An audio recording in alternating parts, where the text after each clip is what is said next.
ببین اگه میخوای آشپزی تو چش مردم بکنی و همه انگوش به دهن بمونن، رولت مرغ و گوشت دورنگ رو درست بکن. قدم اول استفاده از تکنیک نون و شیر برای نرم کردن بافت رولت مرغ و گوشته که اگه این کارو نکنی رولت مرغت مثل سنگ سفت میشه. ترکیبات گوشت و مرغ رو تو کپشن نوشتم، ولی اینو بدون هرچی غذا خلوت‌تر و مینیمال‌تر خوشمزه‌تر.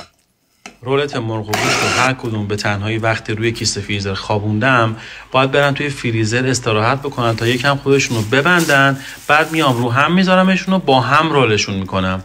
این برنج و مجموعه پاکدامن برام فرستادن که خودشون کشاورزن و میتونید دست اول و بی‌واسطه ازشون تهیه بکنید.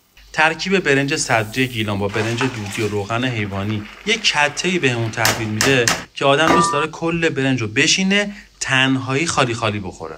برای سس رولت پیاز داغ میگیرم، بعد رب و تفت میدم که باز بشه، فلفل سیاه و رب انار، یعنی طعمش عالی میشه ها.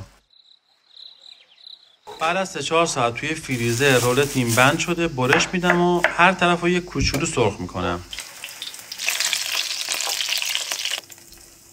بعدش روغن اضافی رو میذارم کنار و سس رو میریزم روی رولتا تا طعما به هم دست بدن و غذا جا بیفته.